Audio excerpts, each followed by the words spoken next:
This is Things Police See, First-Hand Accounts, with your host, Steve Gould. Welcome to the podcast that interviews active and retired police officers about their most intense, bizarre, and sometimes humorous moments on the job. I am, of course, Steve Gould. Thank you, everybody, for tuning in. Thank you for finding me if you're new, and thank you for coming back if you've been listening the whole time. I appreciate you. I appreciate the 5-star reviews on Apple Podcasts. We're up to 878, I think, somewhere around there. Love to get to 1,000, as you know. I'll stop. I'll take the foot off the gas a little bit once we get up there, but I appreciate that. Also, the Patreon, if you want to support, you can go there if you truly love the show, you listen to all the episodes, and you find a lot of value in it. Go to Patreon. And I also want to thank our sponsor, Corbett Investigations, operated by Tim Corbett. He's got a little commercial mid-episode. Great guy. You've heard him twice on the podcast. Just hardcore investigator, solved so many cold cases. He's an expert in the field. If you need some help with that, he's the man to call. Have an exciting episode for you guys today. I got another guy from the podcast space in the world of policing. He's got a super popular podcast. He did 8 years, Raleigh PD, North Carolina. He's the host of the Failure to Stop podcast, owner of a craft distillery called Instill. He's had appearances on Drinking Bros podcast, and I think he even had a show on there for a while. And he's also a military vet. So let's welcome on Eric Tansey. Eric. Hey, what's up, dude? Hey, brother. Thanks for coming on, man. It's an honor to have you. Thank you for having me, man. Thanks for the invite. Absolutely. My pleasure. Yeah, like I was saying before we started, my buddy does like consulting and stuff. So he'll send me little like tips on what I should be doing to make the show grow or for me to like network more. And he sent me you guys, and I checked your show out, and it's great, man. You guys you're doing stuff that I really would like to do. Maybe you give me some advice on this. Active copper, right? I took a 4-year break in my stint of being a cop. We were in Southern California. I worked for LAPD backgrounds as a civilian, and then I did fraud investigations for an insurance company. But anyways, at that time, free to talk about anything. Nobody cared what I said, you know what I mean? Because I was civilian.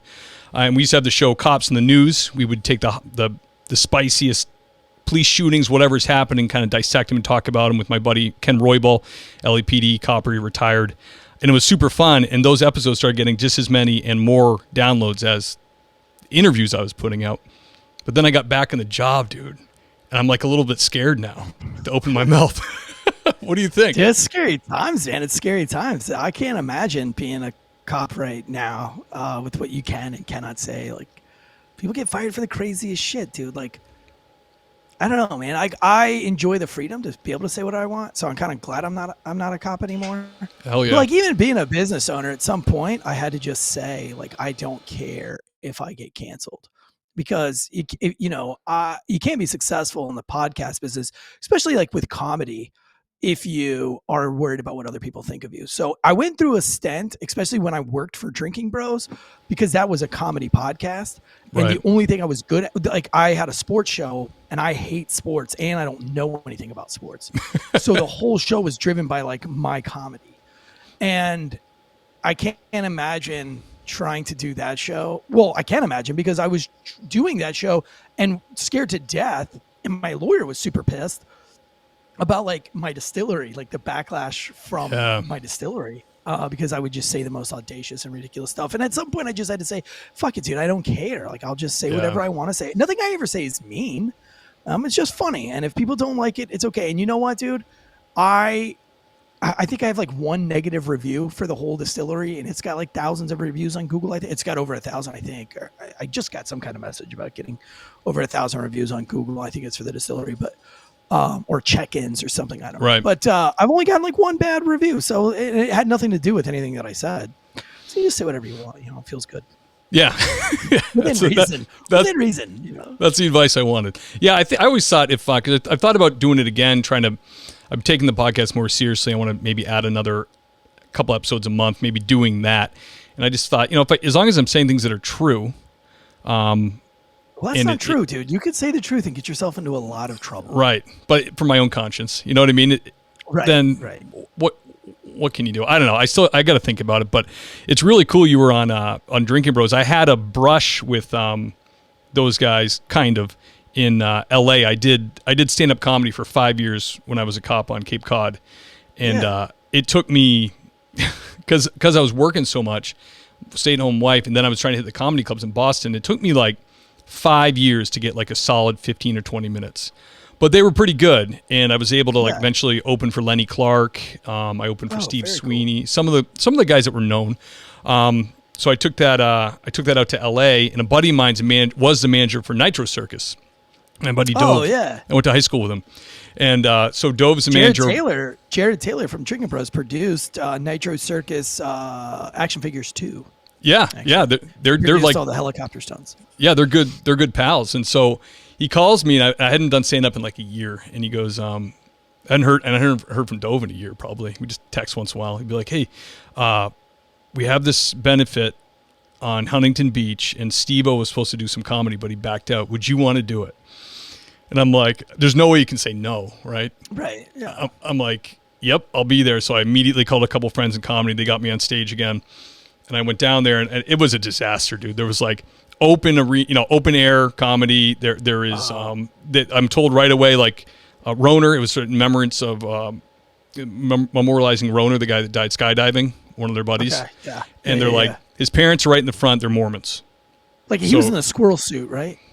Was he in a squirrel suit? I think so. Yeah. Yeah. Right.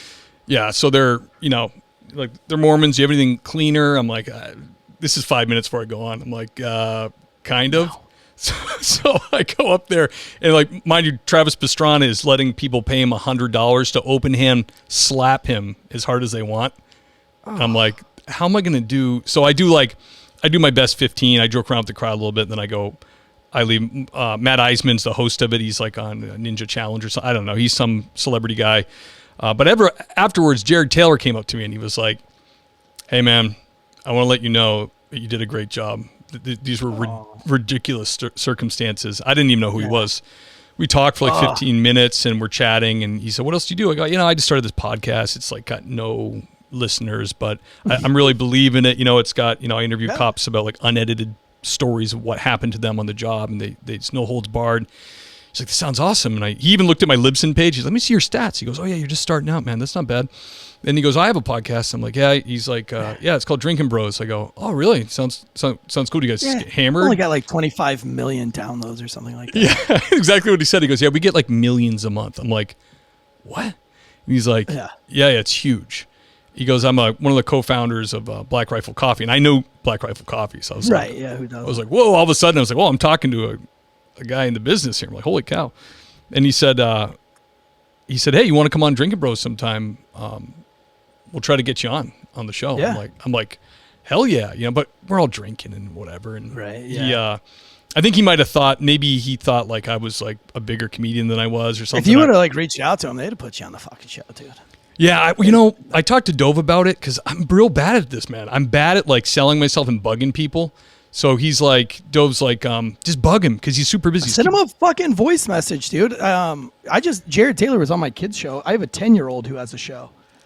And Jared Taylor was on their show. No kidding. But I mean, awesome. Like, dude, we got my son's got like Ryan Sheckler next week.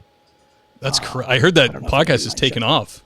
Yeah, they're crushing it. But the thing is like the secret is you get 2 nights because his buddy's 9 and he's 10, and they're both sponsored athletes. So like they're already in front of the cameras a bunch. Like JB2, that's the kid he does it with.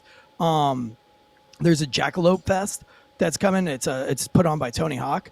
And they're doing a documentary for the Jackalope Fest, and JB2 is going on the vert ramp to do a demo at 9 with Tony Hawk.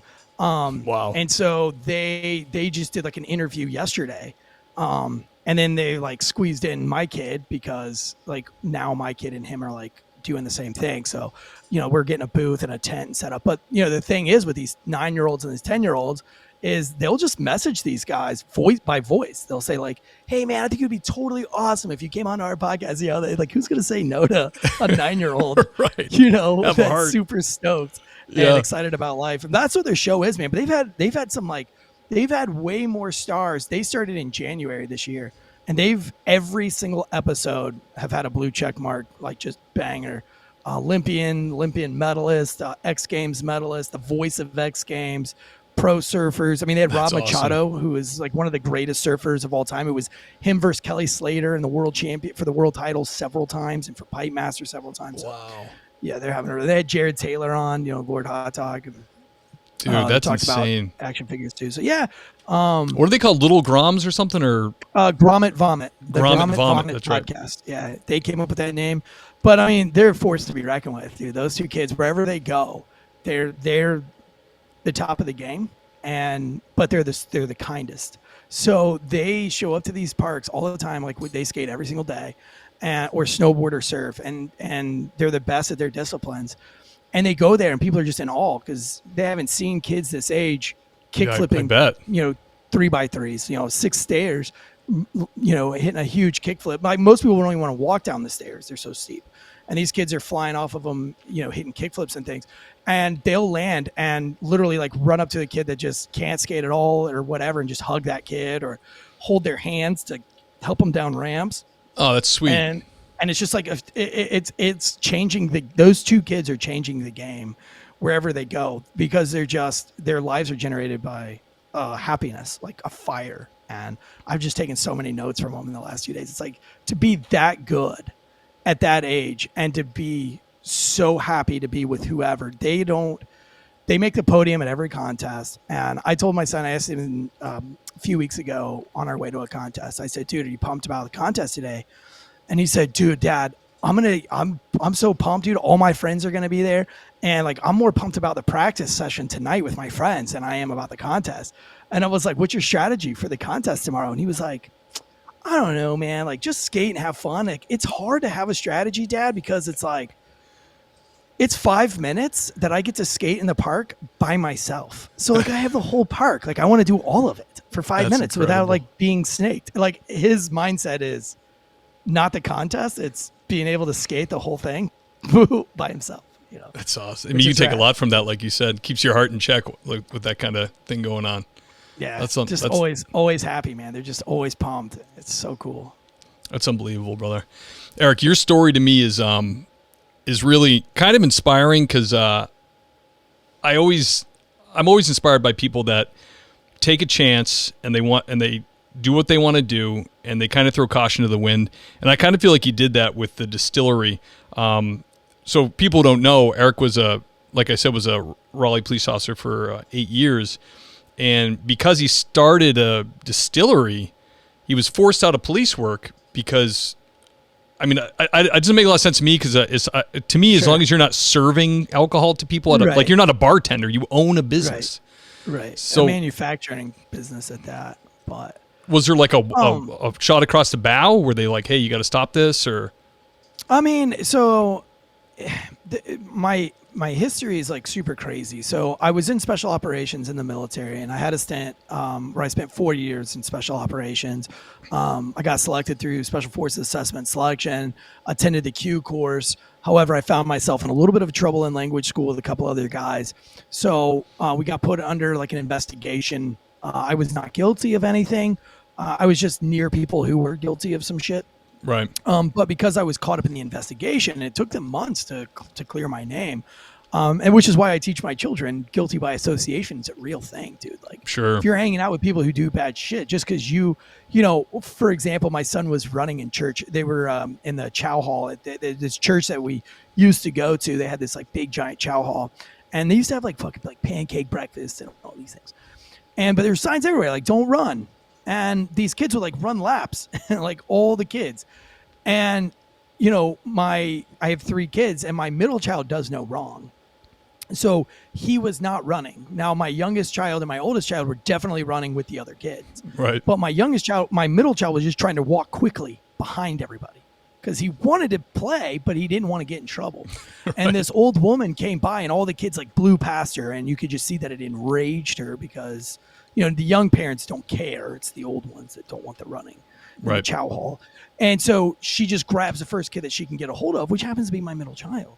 And she gives him a big stern talking to, and like I said, he does no wrong. He does not want to be in trouble for anything. Oh man. To a fault. And so his eyes get super watery, and he's just defeated, and he's looking at me for like help. Like, Dad, what do I do? Like, this woman's yelling at me for running, and I wasn't running. I mean, that's what he was saying with his face, Right. And And I said, hey man, just sit in timeout. And my wife was like, yo, he wasn't running. I said, dude, it doesn't matter. It's guilty by association. He was following the kids who were running, and she associated with him with running. And that's real life, dude. That's real life. And that's a lesson that was hard for me to learn. And I had to learn it the hard way. And I didn't get to finish language school, which means I didn't get to have my Green Beret. Even though I completed 90% of the schoolwork, I still got sent back to a team, but I didn't get to have a Green Beret because I never finished language school. And every chance I got to go back, deployments got in the way, TDYs got in the way. And then at that time I was young. And so I was like, well, a Green Beret doesn't define me. I'd rather go with the guys than go back to school. And so I let that opportunity kind of pass me by. And I got out though to be a wine salesman, because while I was in the military, going to wine tastings and wine classes when I was home was like my passion. This is back in like 2006, 2007. Really? That's interesting. I would not pin that on like a special forces guy to be into wine tasting. Yeah. And actually my buddy, hold on, let me fix my hair real quick. That's gotten long, brother. And I usually wear a hat. I had a hat on all day today, so it's all jacked up. But my best friend, his name is Lee. He made it on to Delta. He went tier 1, but he and I met just before SEER school. He went to SEER before I did, and then I went to SEER. And then after I graduated SEER and he graduated his course, we met at a cabin kind of by accident. We were with another couple of Green Berets at the time, and we ended up becoming like good friends. And so as a joke, he and I, maybe as a joke, I don't know, I think it's because we were trying to like pick up girls or something, but we would go to wine tastings. And with our significant others, our girlfriends at the time, who we were trying to impress. And then we started like getting really serious about it. And, we started like learning at these things. And so we started going to these classes, and then after about 8 years in the military, I was like, dude, I'm going to get out and I'm going to be a wine salesman, because that's where my passion is. I love studying wine. I love the history. I love everything about it. So I got out to be a wine salesman, realized very quickly I was a shitty salesman. And it, I probably should have stayed in the military, but. You were no Gary Vaynerchuk, huh? Well, so I used to email Gary Vaynerchuk. Now, remember, YouTube came out in 2006. Mm-hmm. So Gary Vaynerchuk had a YouTube channel that had like 26 views. Yeah, you used to like wine reviews. Yeah, and he would have like, like if you go back and look at some of those, like his comments would be Surf Stud, which was my YouTube name in 2006. That's awesome. But I ended up like emailing Gary Vaynerchuk before anybody knew Gary, back and forth. Actually, I bought his first book like from his show. Like, this was like the OG podcast didn't even exist, dude. Like this was OG blogging, vlogging. None of that was a thing yet. And so I was really onto that thing. And I got out of the military in about 2010, started trying to get into the wine business, realized I was a shit salesman. So I became a cop, because that's the only thing a C student without a college education could do at the time. So I became a police officer with Raleigh, but I broke my leg fighting a murder suspect my first year as a cop. So almost immediately graduating the academy, within like the first year, I had 12 screws, 2 pins, a plate, and a rod running up my left leg. Ugh. So I was down for the count. I enrolled myself in the Gallo Wine Academy. And that was mainly because I had never really like broken a bone that bad. And the doctors like had said these like, oh, well, I mean, there's a chance that this doesn't work, or your body rejects the metal in there, and you might, right, might not walk again or whatever. So that's all I heard, You need a backup and I'm plan. like, oh my God, So I started, I enrolled myself in the Gallo Wine Academy through the Society of Wine Educators, and the Certified Specialist of Wine Diploma has like a 70% fail rate, or at least it did back then. Like now that it's all woke, I think they make it like a little bit easier for people.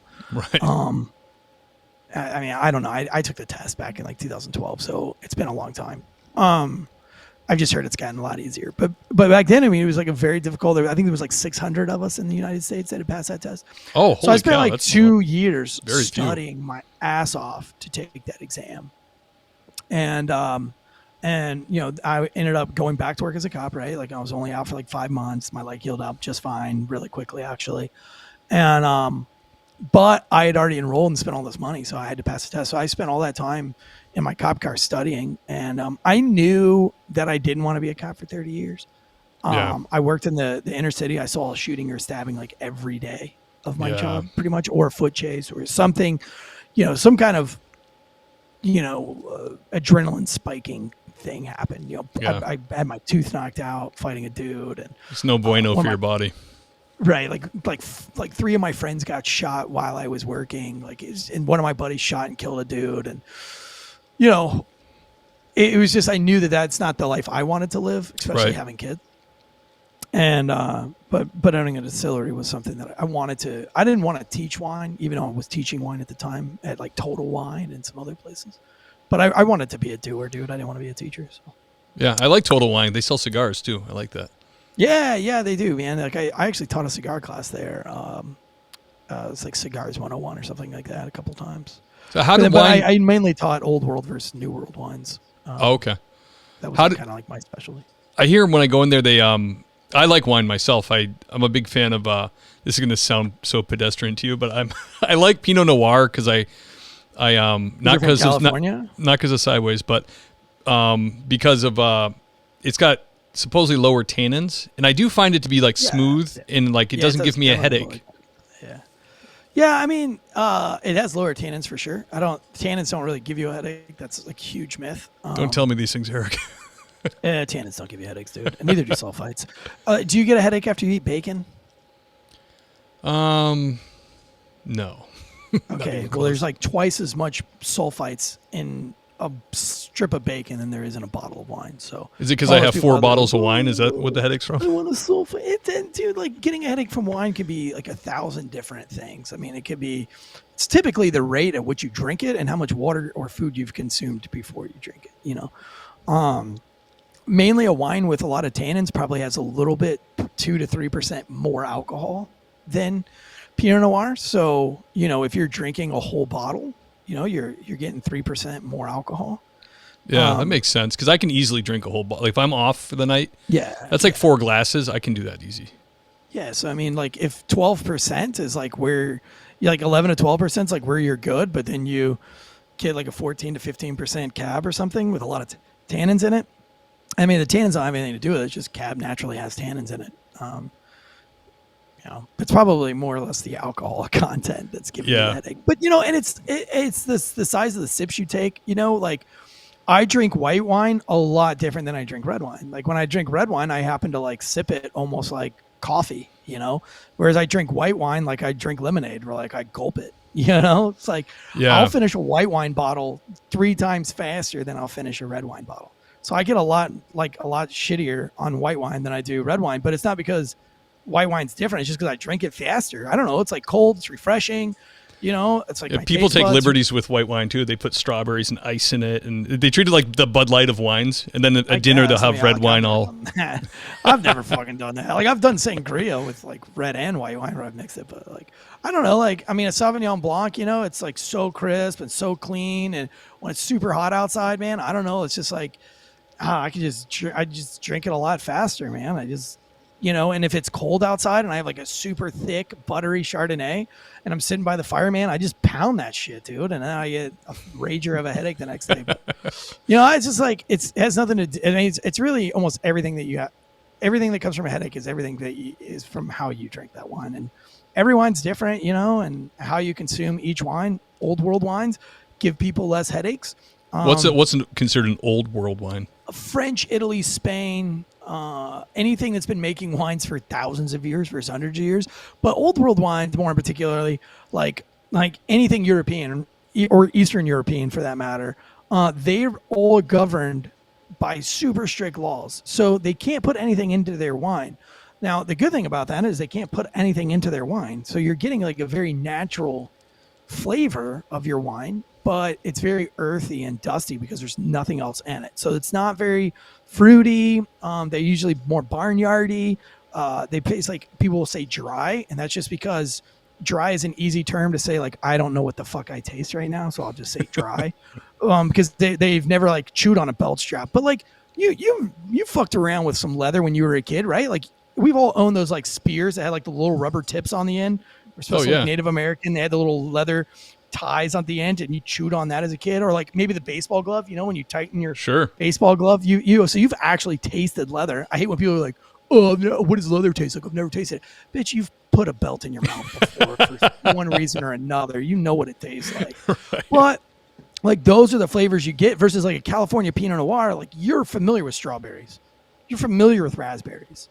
So Right. it's easy for you to be like, oh, this is a very fruity wine. Now, some people say sweet because they can't comprehend that it's not sweet versus dry. It's just one tastes earthy and one tastes fruity. It doesn't necessarily mean sweet. The sugar content's the same. Like, it's just the different flavor profiles. But old world wines, the shitty thing about old world wines is they can only come from one place and you can't add anything to them. So if you have a bad year in that place, you have a bad wine. Versus like California or New World wines, Argentina, Chile, Australia, people that have been making wines for hundreds of years. Shiraz. They're not governed by super strict laws. So if you have a bad, like if you're growing Pinot Noir and let's say like Napa, and your vineyard gets a little bit of a early frost and the grapes are just super acidic, well, you can blend a little bit from Sonoma and blend it in there and still call it Napa as long as you're at 85%. Oh, you know what tricks. I mean? Yeah, yeah. So we can start blending stuff. We can also blend stuff with different barrels. You can use like Hungarian barrels, which have a totally different flavor profile than American oak barrels, which is completely different from French oak barrels. And so you can start blending barrels, and then you can make all your wines taste the same every single year by having a master blender. Whereas old world wines, it's the farmer who's the star of the show because he can only produce what he's worked with. So he better pick those grapes before that frost gets there. He's got to be up on his farmer's almanac and like biodynamic farming and watching the moon phases and shit. Yeah, yeah. Because he's got a lot to lose. He has a lot to lose. So, I think there's a lot to appreciate in both. Like I can really, really appreciate an old world wine because I know like how hard it is, but I can also appreciate a new world wine because I know how hard blending is, So I'm not like a very one or the other. I'm not like red wine or white wine. I appreciate pretty much, I can find a time and a place for every single bottle of wine on the planet. Let me ask you a question. This is a very anecdotal observation, as was my Pinot Noir comment. I've tried 4 different brands of organic wine. None of them were good. Stupid, dude. None of them were good. Like, why are they not good? Money, dude. And it's not even good for the planet. Organic wines aren't good for the planet because, like, now we're taking like hundreds and hundreds of acres and we're killing like everything around it. Because you can't put anything on the grapes. So you got to kill all the dude, like predators, all the bugs whatever and stuff. Like I like more like sustainable farming. Like I'm more into sustainable farming. I like biodynamic farming. I like biodynamic wines, and biodynamic farming it's kind of a loose term, but like the part about biodynamics that I really like is like, let's say that you have an acre and you've cleared it to grow grapes, but you know that you have a fuck ton of deer. So like on the outskirts of that acre, you plant like a whole bunch of blackberries. And then behind the blackberries, you put a whole bunch of flowers and things that like all the bugs will like. And so the bugs and the deer and the birds and everything are so focused on the outside fruit that they're less focused on the grapes inside the vineyard. And so it's kind of like good for everybody. That makes sense. And then they kill animals, like if they have to kill some deer or something like that, but they'll like crush up the bones and put it in the soil to help the soil. Also take like dead deer from, cows from butcher shops, crush their bones up and put those around the soil to help out. Biodynamics, it can get very cuckoo very fast. So don't like Google it and be afraid. It can be very cult-like. And I don't like that side of biodynamic farming, but I like the creativeness of the other shit. I don't know about like worshiping the stars and the moon and fucking becoming one with your chi and all this. Yeah, I'm not into that. Yeah, I know what you're saying because we have a little 4 acres here in Western Mass, and we have some Nigerian dwarf goats, we have some quail, we have chickens, and we're trying to do the permaculture thing. We're like, this plot of land will be for this, and the next year will be for that. But when you dive deep into that world, it does get psychotic. Like the people get nuts about permaculture. And it's like it's enough to make you go like, whoa, I don't want to do this then. This seems insane. I think with all things, right? It's like moderation in all things, man. Like you've got your crazy wackadoodle right wing dudes, you got your crazy wackadoodle left wing dudes, you got your crazy wackadoodle wine people, and then you got like the people that just kind of fall in the middle, And I pretty much just stay in the middle for everything, I guess. Yeah. Like moderately smart, like moderately dumb, moderately political, moderately religious. Like, right. Think about religious people too. Like, man, it's like you can go to church and find some real wackadoodles, dude. Yeah. Well, every congregation's got them. Yeah. They're like, but if you like chose your church based on the wackadoodles, you'll never find one. So you just gotta kind of like, veer towards the ones that are trying their best and Right. Like they say, the flock to those church people. is more like a hospital than, it looks more like to the outside as a hospital would rather than a bunch of saints. It's like people are trying to get better. So you are going to run into some like crazies. really sick people. And Yeah. But wine is, wine is just like one of those things that like, I think is a very good cure to PTSD, or like a cure to policing or military, because it's so vast. And you almost find yourself not even drinking wine anymore, because if you drink the wine, it's harder to study it. But I mean, there's so much in like viniculture, chemistry, red wine making, white wine making, fortified wine making, sweet wine making, sparkling wine making. You've got all the different regions and territories, and who found them. Was it Alexander the Great? I mean, like the history behind wine, which, by the way, wine wrote like thousands of years of history. People did everything based on wine. I mean, Burgundy in France was because Alexander the Great was pushing the Gauls down out of France and into Germany. And he stopped in this place called Burgundy and was like, dude, we're going to stop here for like 3 years and we're going to grow vines, because this looks like the greatest place on earth to grow vines. And like still to this day, those vines exist, and those wines are called Burgundy. And that's why they're some of the most expensive wines on the planet. When the Pope fled Rome, he fled to a place in France called House of the New Pope, Châteauneuf-du-Pape, which is in the southern Rhone of France. And so he set up vineyards. There's a north and a south part of Châteauneuf-du-Pape. And, they create some of the most elegant and insane wines in the world. And there's a huge history behind it. So, I mean, Hitler, they gave up France because they wanted to protect the vineyards. So, a lot of times we joke that they just let them walk right through the middle of France and go straight to Paris, and that's because they didn't want them to go up through Champagne. They didn't want to go around and come down through Champagne really? and I didn't know destroy that. all the grapes in Champagne, France. If they went just a little bit north, they would have crushed right through Burgundy, and they would have wiped out those. And Hitler didn't drink. He was like anti-drinking, even though he had like one of the greatest collections of wine of all time.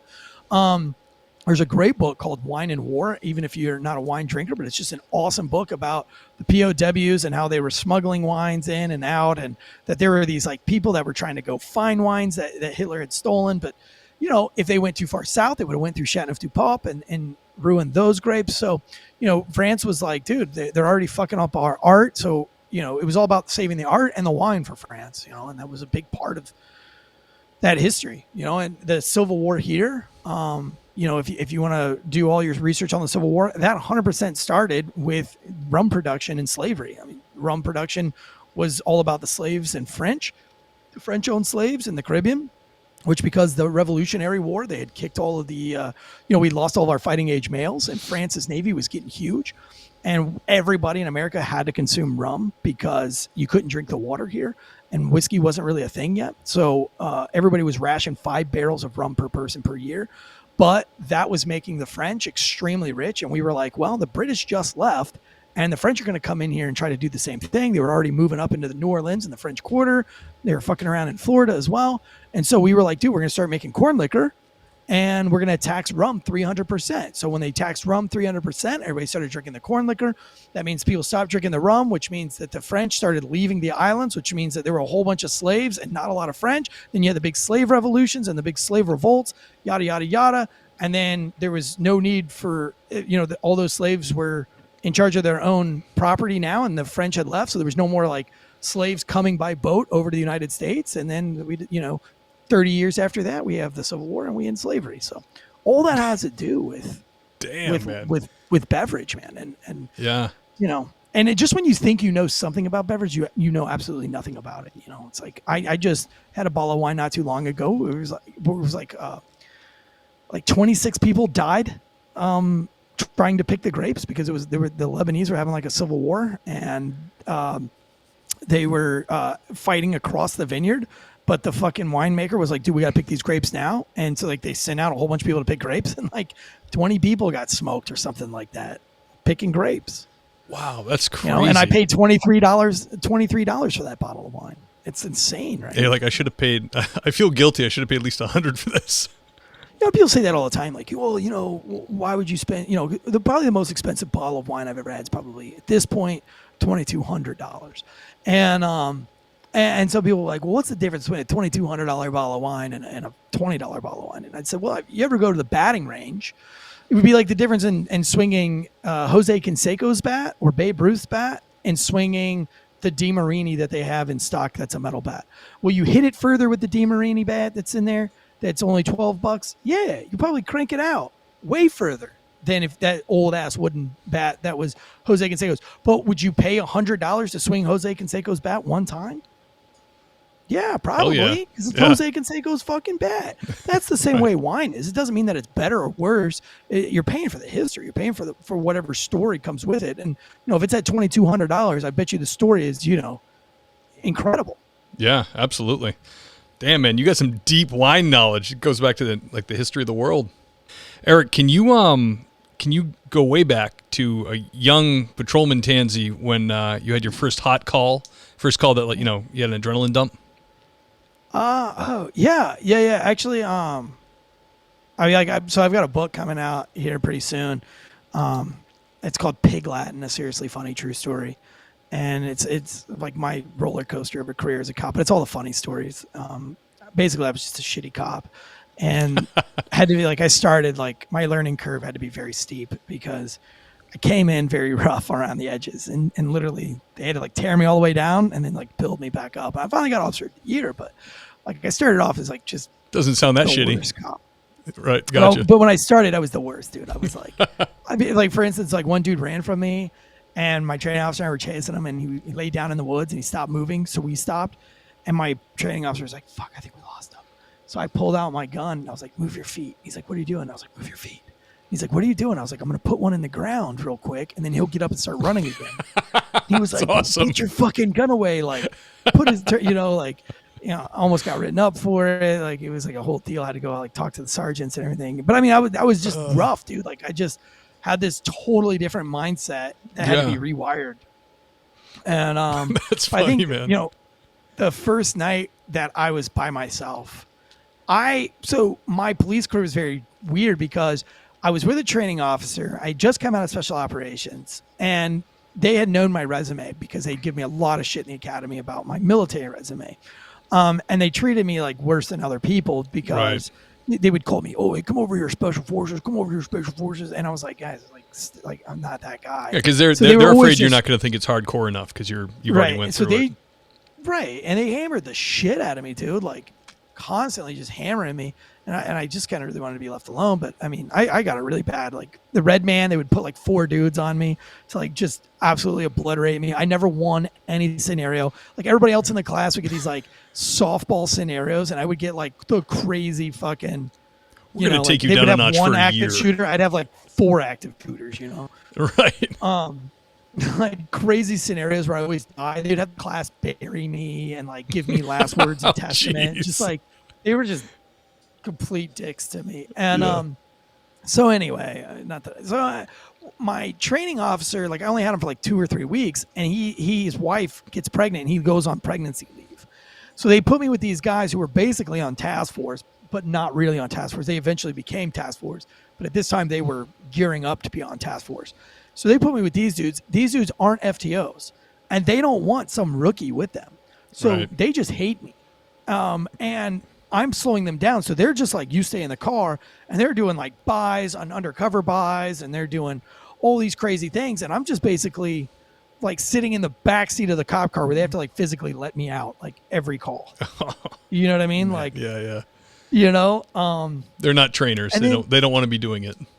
Right. They don't want to be doing it. And so I'm like trying to like watch around. And now they talk to criminals in a way that a regular patrol cop can't, right? Because they're going after violent offenders that they already know because they've been cops for fucking 8 years, So I finally get off of training, which training was really hard for me because of all those circumstances. And so I get by myself and they give me the hardest beat in the hardest district in the city.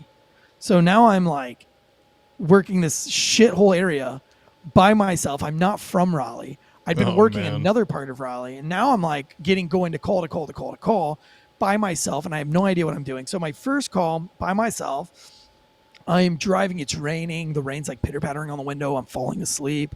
Like it was cold outside and I had the heater on and I'm like trying to stay awake. I'm accidentally blowing through red lights, like in downtown, where you're like so tired. You're like, fuck, did I just run a red light? Yep. And this tone goes out like boo doo, boo doo, boo doo. They're like, all officers on this unit. There's a stolen car in the vicinity of such and such area heading north on such and such area. Well, I didn't even know the area. Like it's my beat. I'm like, this is like my second night at work. I have no idea where the fuck I'm even at anyway.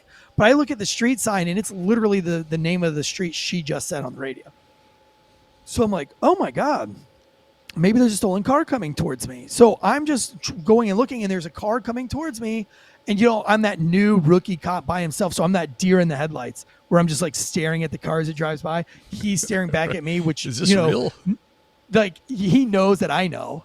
Right. Like when you're not a rookie cop, you're like, don't make eye contact. Don't make eye contact. You're like looking at it through your peripherals so that they don't take off, This is back when you could actually chase cars.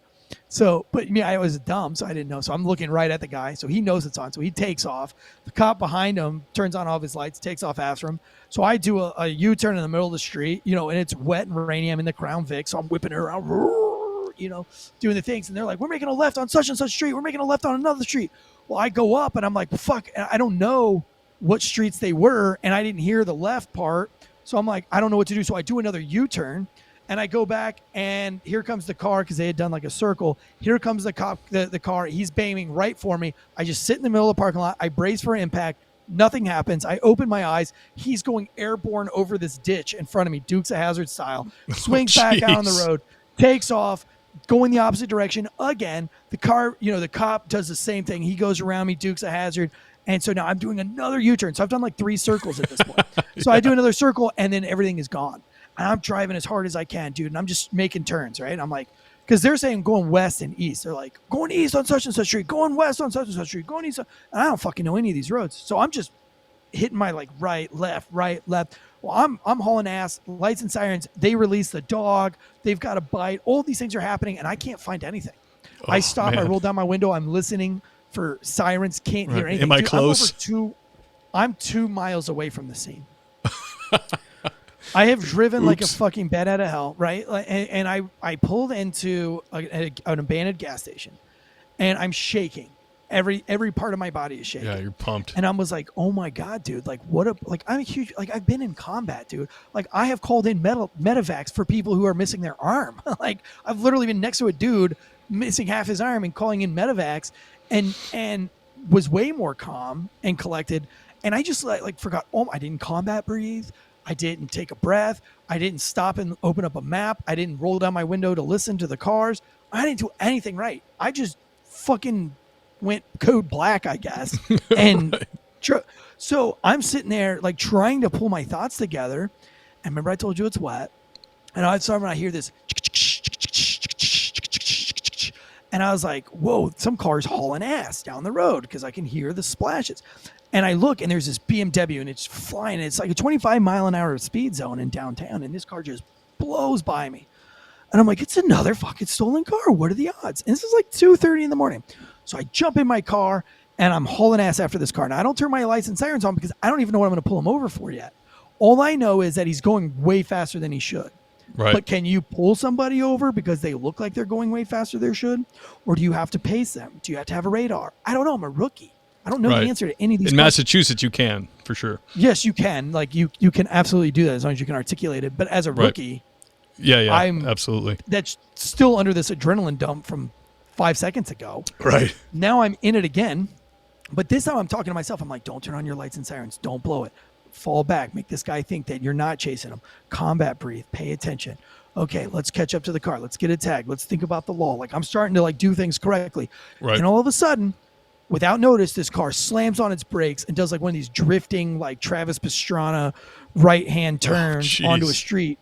And I'm like, oh no. So I do the same thing onto the street. Then he hits a left. Now it's game on. But I'm not even out on the radio because I don't even know these street names. And I don't want to get on the radio and look like a dumbass. So I'm doing all these things. And then he whips into a driveway and I jump out. And he's like, yo, get out my driveway. You trespassing. And I'm like, get back in your fucking car. And he's like, get out of my driveway. And I'm like, you get back in your car. And he's like, I'm at home, bitch. I'm at home. What you doing in my driveway? You can't pull me over at home. I'm like, yes, I can. Get back in your car. He's like, no, I can't. I'm like, yes, I can. So I'm like, Riley, I need some units. And then they're like, okay, 424. Like, where are you? And I was like, I don't know. And I'm like, get back in your car. And he's like, bitch, I ain't getting back in my car. So all of a sudden he calls 911. I go, put the phone down. He's like, no, motherfucker, I'm calling 911 because you trespassing. So Raleigh's like, dude, where are you at? We've got some dude calling it. You know, cops are like, Tansey, slow down and tell us where you're at. I'm like, I don't know, man. I passed the gas station. I passed the dollar store and I took the next right and then I took the next left. And so I'm fighting it out with this dude back and forth. Well, then the woman gets out of the car. She's like, you motherfucker, you fucking with us. You know, get back in your car. Get off my property. I'm going to call my dad. So she starts walking inside. I'm like, don't go near that house. She's like, bitch, I won't even drive and you can't tell me what to do. And it's just a hellstorm. So another cop pulls up. Thank God. He shows up. He gets out and he's like, what's going on? I was like, I pulled these guys over and he won't get back in his car. He's like, why'd you pull him over? And I was like, because they were going super fast down the road. He's like, so you pulled him over for speeding? And I was like, yeah. And he was like, okay. And then what? And I was like, well, now he's calling 911. He's like, just tell him to get back in his car. I was like, I did. So the guy goes, hey, sir, put your phone down and get back in your car. And the dude was like, says the same thing. So he's like, yep, sorry, couldn't help you there. And I was like, so what do I do? And he's like, what do you do, rookie? And I was like, we just stared. And he's like, maybe tell him to put down the phone. And if he doesn't, arrest him for RDO. Does that sound good? And I was like, yeah. And he's like, can you arrest him for RDO if he doesn't put his phone down? I'm like, I don't know. Can I? Man. Yeah. You know, and he was like, I don't know. Can you? So like now there's other cops starting to show up. Now I look like a real fucking idiot. So I walk over to the guy and I'm like, yo, you got to put this phone down right now. Like, help me. He's like, man, fuck you. Now he's trying to tell me to put the phone down, blah, blah, blah. And I was like, you know what? I'm going to snatch this phone out of this dude's hand. I'm over it. Like, I'm going to go back. If I get fired, I get fired. Like, I'm done. Right. So as soon as he like points the phone at me, I smack it as hard as I can. And this fucking phone flies into a million pieces. This is like, 2012, 2000, something like that. So it was like a Nokia phone or something. So it goes into a million pieces and the dude looks at me and takes off running. And I'm like, fucking thank God. Like now I know what to do. I've been playing tag and chase since I was like 9 years old. Right. So like foot chases is the one thing I know I can win. Activates the instinct.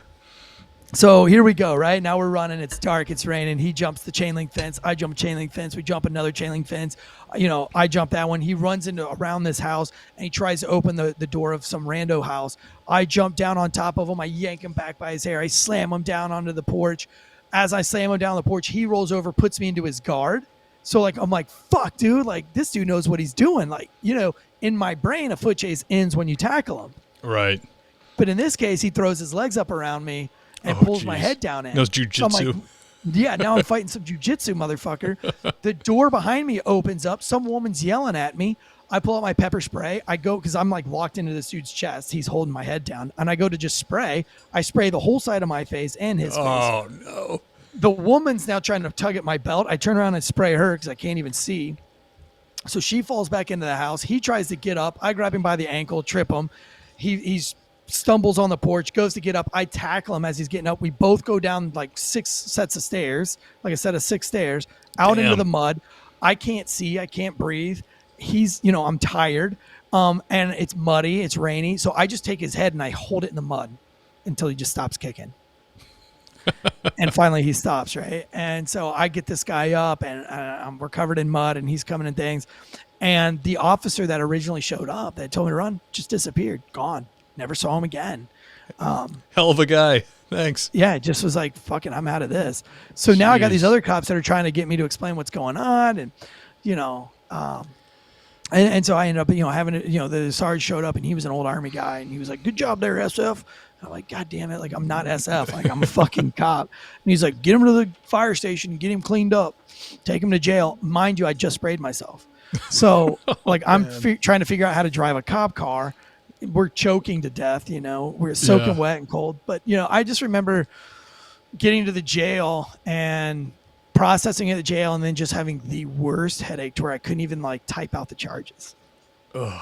And that was my first, dude, jumping out of airplanes, doing op orders and planning, fast roping, upwards of 30 feet out of a Blackhawks, going to SEER school and being a POW for, an extended amount of time, 2 combat rotations. Never once have I really, even being in firefights in combat and dealing with some, pretty heavy firefights around the 2005, 2006 timeframe at the beginning of the war. Never once had I had this adrenaline dump where I just had this headache where I couldn't even see the screen, Damn. Of the computer. And that was what I remembered. I just remember I have a long way to go and I suck at this job and I'm going to have to figure it out. And that's kind of what my book's all about. It's just how I figured it out over the course of several years to where I became the senior field training officer. So I went from just being the absolute worst and the most terrible to, being a senior. So you stuck it out. You fought through it. That's good because a lot of people quit.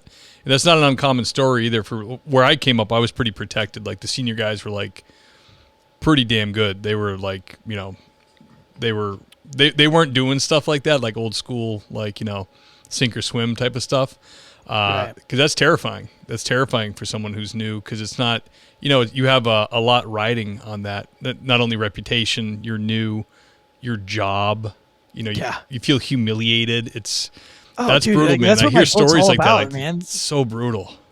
That's what my whole book's about. It's like going back to the locker room several times and being shamed into almost quitting. And there came a point where they had a intervention with me. So, where they all sit down and they were like, look, dude, what the fuck, man? It's like, you are just one big giant because the harder I would try to get in their good graces, the further I would fall.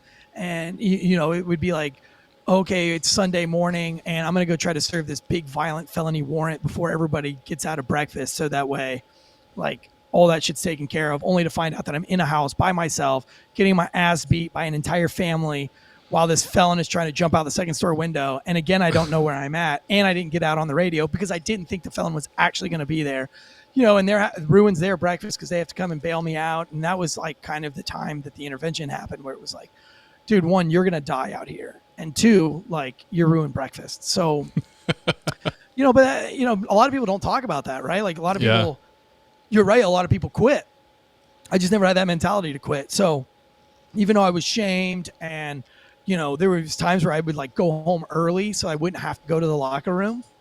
Or I would change out like in the gym because I didn't want to go to the locker room and change out because I didn't want to face my peers because I lost a foot chase or, I did a search warrant that only produced like a crack rock, and right. Because all those guys, you're right. Like all those guys were seniors and, they had a golden crack pipe award. And one time I chased a dude that he lost his shoe and I still couldn't find him. So they spray painted the shoe gold and they had it mounted on a plaque and they had my name engraved on it and it went up in the station, like where people come in the front door, like, citizens. PhD in ball busting.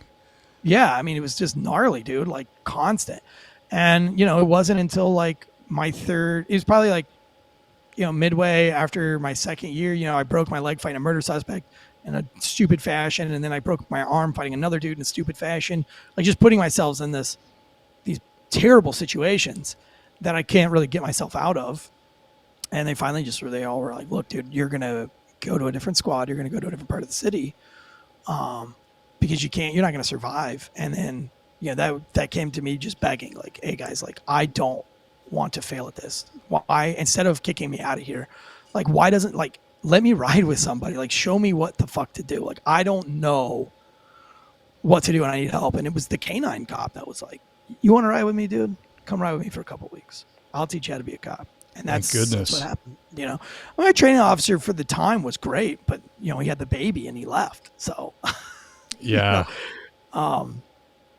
So it was great that canine officer took me under his wing for a while and taught me, you need somebody like that, somebody who's going to, not just bust your balls, but cares, wants to make a good officer, Yeah. Yeah. Damn. Yeah, and that's the way it was though. I mean, they didn't like rookies, the squad that I went to, if you were a rookie, you were less than a man. They treated you kind of with respect and, but you had to prove yourself. And if not, you got kicked out of that squad. You couldn't be in the Southeast District at that time if you couldn't meet their standard. And their standard was like, you're not out writing tickets. if you write a ticket, that's fine. But if somebody gets stabbed on your beat while you're out writing a fucking ticket, you're out. Get out of here. Why were you writing a ticket? Like you should have been patrolling your beat, so some dude didn't get stabbed.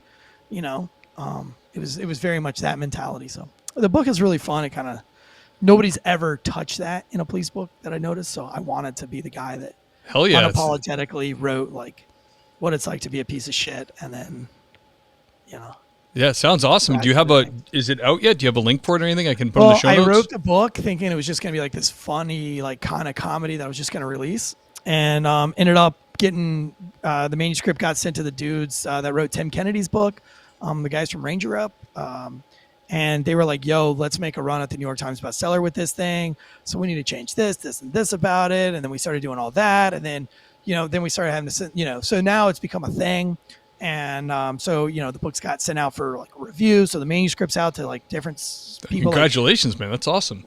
Thanks. So we'll see what happens. It's been 4 years in the making. The book's been done for almost a year.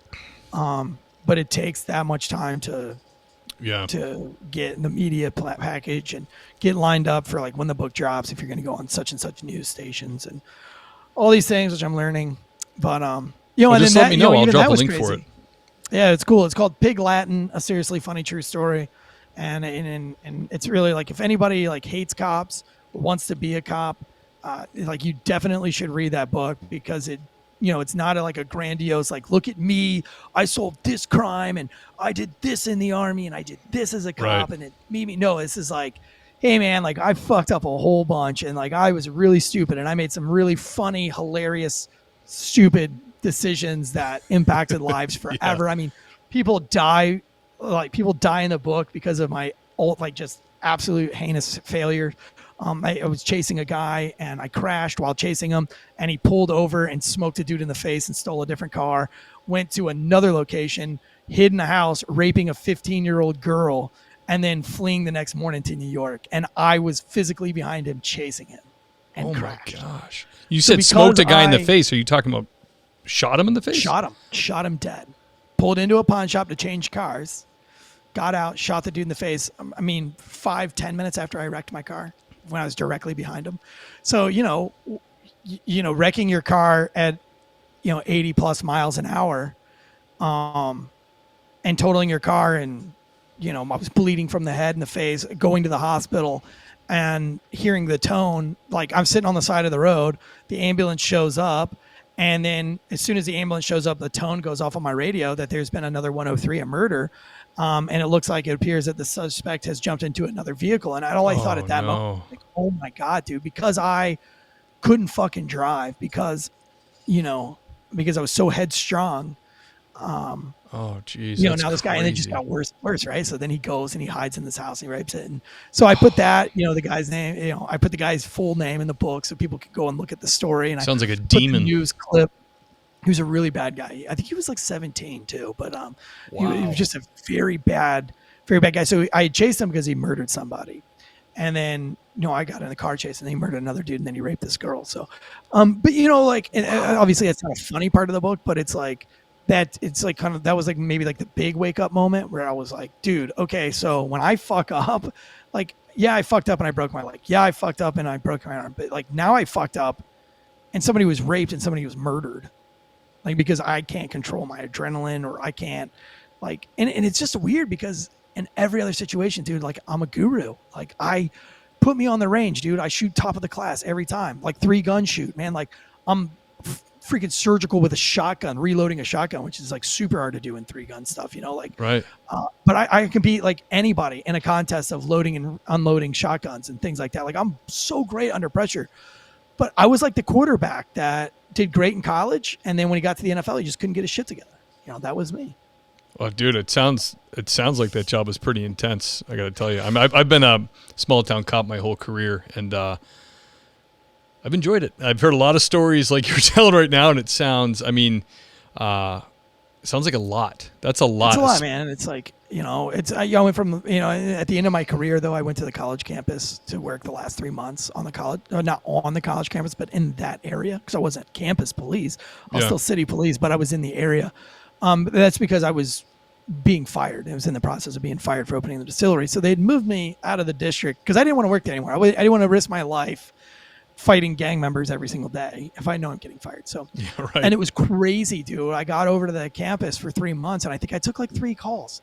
And in my other beat, dude, you could take 23 calls in a night. I mean, 23 real calls that you have to write reports to. Domestics, beatings, stabbings, going to the hospital for gunshot, victim, whether self-inflicted or gang member inflicted, whatever. But, I was like, man, I can't believe I'm getting paid the same to do 3 reports as I was doing like 23 reports and stressed to the max for 8 years, 7 years, however long it was that I was in that area.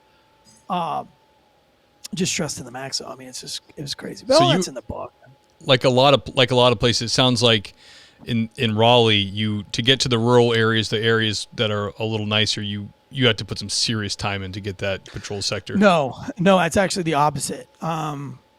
They pretty much take like all your highest PT standards, like your fighters, and they throw them in the inner city, and all your nerds and your smart guys that were like B average, A average students, college to kids, they send them to the nicer sides of town. So it's like all your veterans and your bricks go to fight the inner city guys, and your knuckle draggers. And then like all the smart people just get to go like to the nicer sides of the city and deal with like nice crime, I would say. But I mean, the crime kind of got spread out because they did this like, they called it like desegregation, but it's like basically they started, instead of building like all the government housing in one shitty area, they started building government housing like throughout the city. And so then you just had pockets of like really bad spots in every part of the city. So pretty quickly, by about 2015, probably by now, because like right now the murder rate's up like 28% in Raleigh. So I think everybody that's worked for the city of Raleigh is getting a taste of what the Southeast had for 30 years. Sharing the love. Yeah, but Southeast was the only district that you could transfer out of anytime you wanted. Immediately. You could say, I don't want to be here anymore. And you could get voted out of it at any time. And there's no other parts of the city that would let you do that. So. Wow. How did the like voting out thing work? Was that through the union or was that? Oh, no, just peers. Like if your peers really didn't want you there, I mean, it's kind of like jailhouse justice, Mm-hmm. If they didn't want you there, dude, you're going to leave or they're going to haze you until you go. I mean, everybody, even my partner, Red, she was amazing. She's in the book. They did not want her there. Mainly, I think there was a lot of guys that were just jealous of her.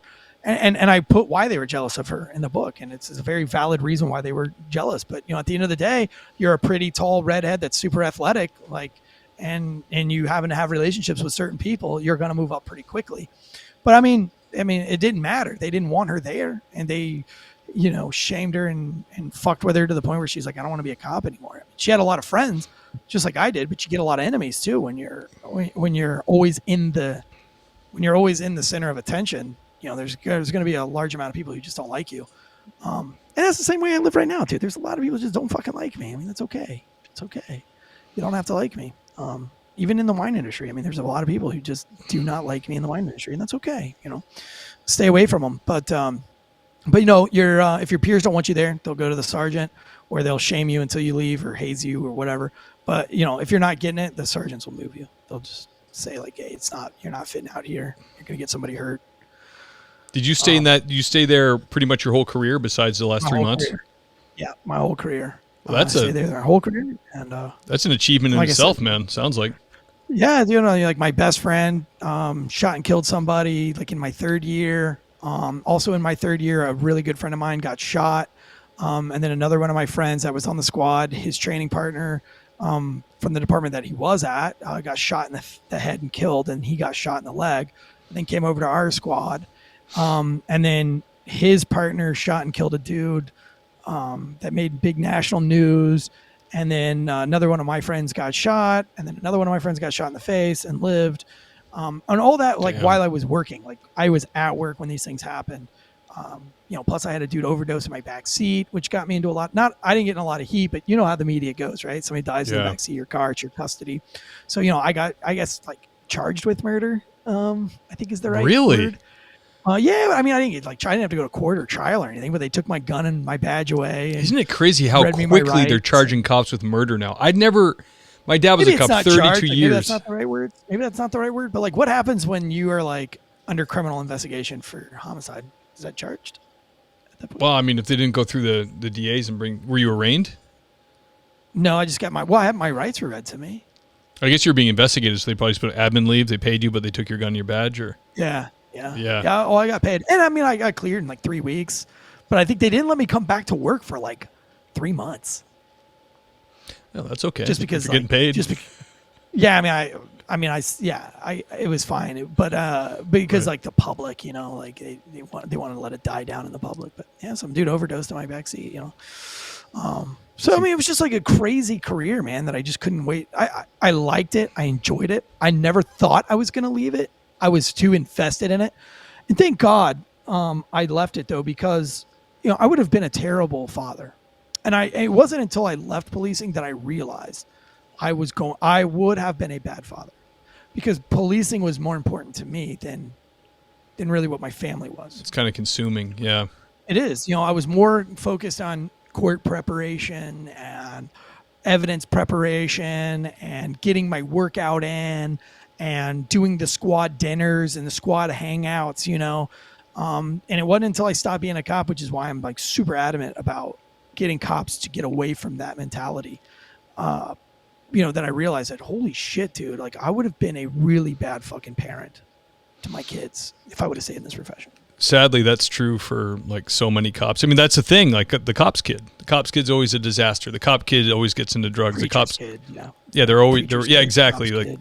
they always because preachers are the same way. They give their whole attention to the church, and they're not in all cases, but it can happen where they're just not paying attention to their own family, which is also unbiblical. You're supposed to set an example for the congregation and have these good kids, good wife.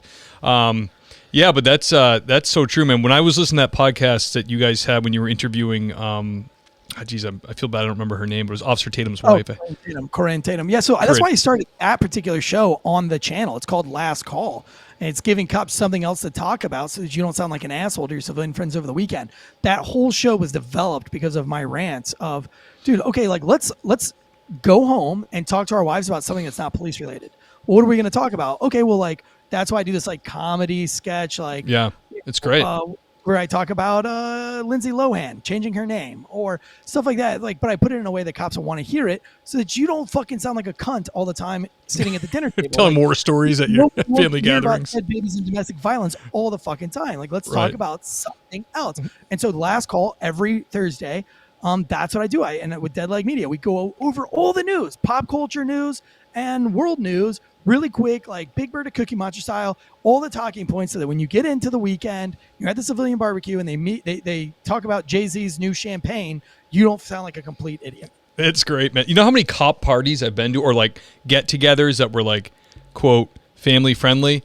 And within half an hour, after like 2 beers, I'm looking at my son with like tea saucer eyes, listen to this guy talk about somebody's head rolling down the highway. And I'm like, guys, our kids are here, man. We can't, we can't tell war stories to our kids, dude. I'm going to have to leave. My wife is like, we're going to go in the other room and watch a movie. When you're ready to leave, walk in and let us know. It's like, it's like it's really for a lot of cops, all they can talk about. And that's because they don't want to go. But one, they feel safe, right? Like we feel safe as cops. Yeah. And there's a place for it. It feels good. Before I was out of policing, I didn't think there was a place for me outside of cops. Because, like war stories being in the military and war stories being in the cop was all I had. And I really felt like there's no way I'll ever make it as a civilian because civilians can never, ever understand. That's not true, dude. Civilians love your stories. They want to hear your stories. But the thing is that they're not going to love it forever, and they don't like all your stories. So, you oblige the civilian barbecue, which I encourage you to go to, right? Like when your wife says, I want you to go and hang out with my friends, instead of being like, fuck, no, just like go in there. And if you've listened to Last Call, you got a couple of talking points, and you can be like, yo, did you hear that they're trying to bring back the dodo bird? And then all of a sudden that civilian's going to be like, what? You'd be like, yeah, dude, they're like, it's Jurassic Park. Like in real life, they're trying to bring back the dodo bird by using these frozen cells. It's the wildest thing on earth. And they're like, are you serious? And then, all of a sudden you're like, man, this actually, the civilian guy's kind of cool because he's, starts talking about stem cells. And then you start talking about South Park episodes and whatever, Right. But it's normal important. stuff. to stop. You need to get around normal people. They're not as bad and as shitty as you. And you know what? You start to empathize with them. So then your next traffic stop is actually better because you've had civilian engagement, and your brain's a little bit more focused, and you're not just a robot state trooper being a huge dick for no reason.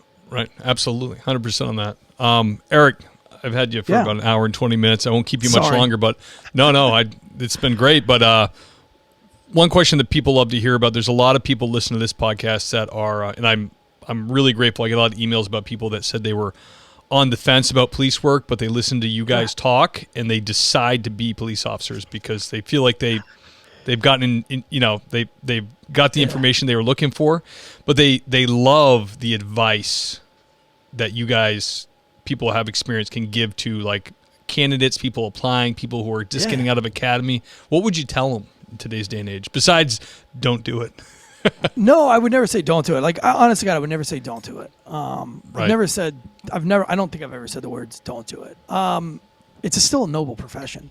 You got to understand, though, like, it's not about you, right? It's about serving others.